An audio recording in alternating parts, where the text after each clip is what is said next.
নমস্কার বন্ধুরা, অঙ্কিতা রান্নাঘরে সবাইকে স্বাগত জানাচ্ছি। মালপোয়া কিন্তু আমরা বাড়িতে সবাই বানিয়ে থাকি, কিন্তু আজকে একটু স্পেশাল মালপোয়া বানাবো আম দিয়ে। আমের মালপোয়া বানানোর জন্য প্রথমে নিয়ে নিয়েছি আমি 2 কাপ পরিমাণে আটা।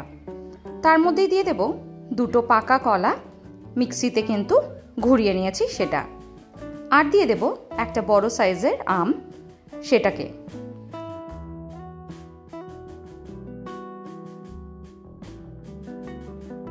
তারই সঙ্গে দিয়ে দেব সুজি। আম, কলা আর সুজি এই তিনটে কিন্তু একদম একই পরিমাণে নিয়েছি। এবার খুব ভালোভাবে কিন্তু এই সব কিছু মিশিয়ে নেব।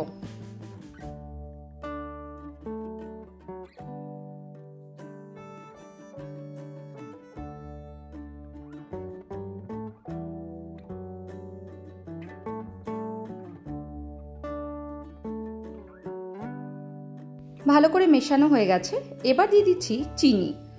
চিনিটা কিন্তু এমনি হলুদ লাগছে, কারণ আমি যেইটাতে আম বেটেছিলাম সেটার মধ্যেই চিনি দিয়ে সেটাকে বেটে নিয়েছি। আর লাগবে বাদাম বাটা। মিক্সারের মধ্যে বাদামটা দিয়ে আমি অল্প জল দিয়ে কিন্তু একটা পেস্ট বানিয়ে নিয়েছি।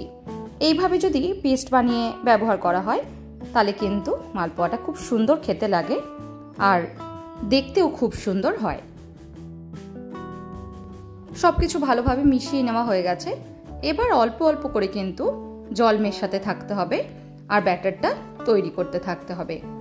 একবারে কিন্তু পুরো জলটা একদমই দেবেন না, তাহলে কিন্তু জলের আন্দাজটা বুঝতে পারবেন না।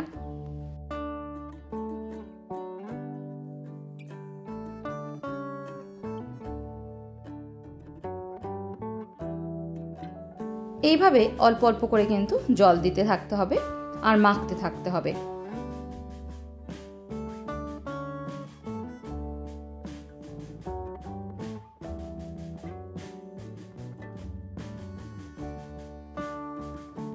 এইভাবে ভালো করে কিন্তু মালপোয়াটাকে মেখে নিতে হবে। যত ভালো করে চটকে মাখা হবে মালপোয়া কিন্তু তত সুন্দর ফুলে উঠবে আর খেতেও ততটাই ভালো লাগবে।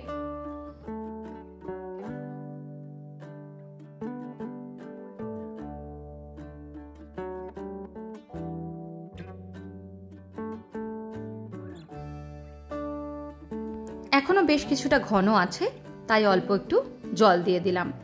জল দিয়ে আবারও কিন্তু ভালোভাবে মেখে নিচ্ছি।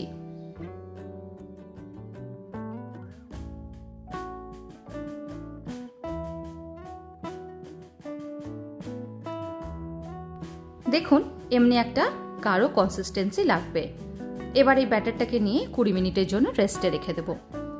20 মিনিট পর দেখুন ব্যাটারটা সেট হয়ে গেছে অনেকটাই। এবার এর মধ্যে দুধ দিয়ে দিলাম। দুধটা দিয়ে কিন্তু খুব ভালো করে ফেটাতে হবে। দুধটা দিলাম কারণ সুজিটা কিন্তু অনেকটাই ফুলে উঠেছে।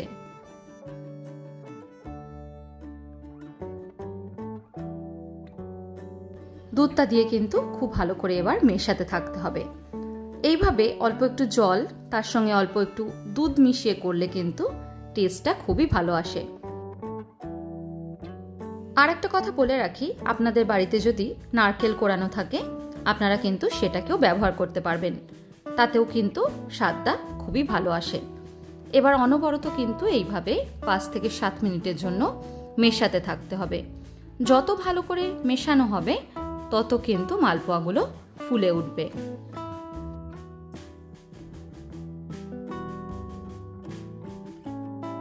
অপরদিকে আমি একটা কড়াইতে রিফাইন অয়েল গরম করে নিয়েছি। এবার হাতার সাহায্যে অল্প করে ব্যাটার নেব আর এইভাবে মালপোয়ার শেপ দিয়ে নেব।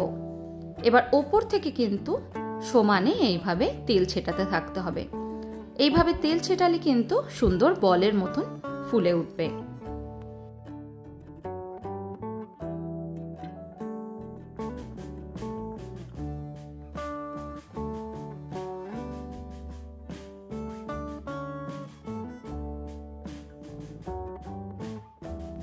দেখুন আস্তে আস্তে কিন্তু মালপোয়াগুলো ফুলতে থাকছে।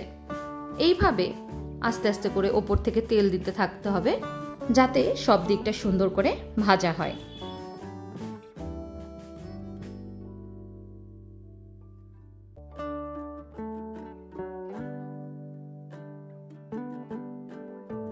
মালপোয়াটা বেশ সুন্দর করে ভাজা হয়ে গেছে। এবার এটাকে তুলে অন্য একটা পাত্রে কিন্তু নিয়ে নেব। মালপোয়াটা তোলার সময় দেখে নেবেন সব দিকটা ভালোভাবে ভাজা হয়েছে কিনা। মালপোয়াটা কিন্তু খুব সুন্দর করে ভেজে নিয়েছি।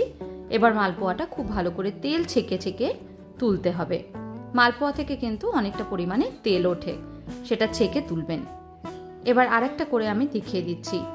দেখুন এইভাবে ব্যাটারটা দেব, তারপর ওপর থেকে কিন্তু তেলটা দিতে থাকবো।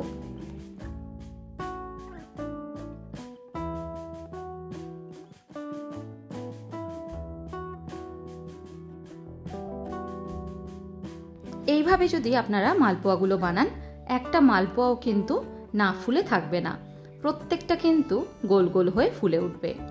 দেখুন এক পিঠটা হয়ে গেছে, এবার উল্টে অন্য পিঠটাও কিন্তু ভেজে নিচ্ছি। সব পিঠগুলো কিন্তু খুব সুন্দর করে ভাজা হবে।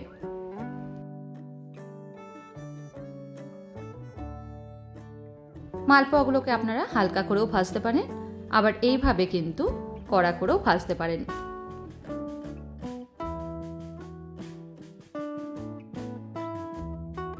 দেখুন দুই দিকটা কি সুন্দর গোল গোল করে ফুলে উঠেছে। আম দেওয়ার ফলে আমের যে একটা সুন্দর গন্ধ থাকে, সেটা কিন্তু এই মালপোয়া থেকে সমানেই ভাজার সময় বেরোয়। এইভাবে বাকি ব্যাটারটা দিয়েও কিন্তু আমি মালপোয়াগুলোকে ভেজে নেব। যেহেতু রথযাত্রা চলছে, তাই আমি বাড়ির জগন্নাথ দেবকে কিন্তু এইভাবে মালপোয়া বানিয়ে ভোগ নিবেদন করেছিলাম।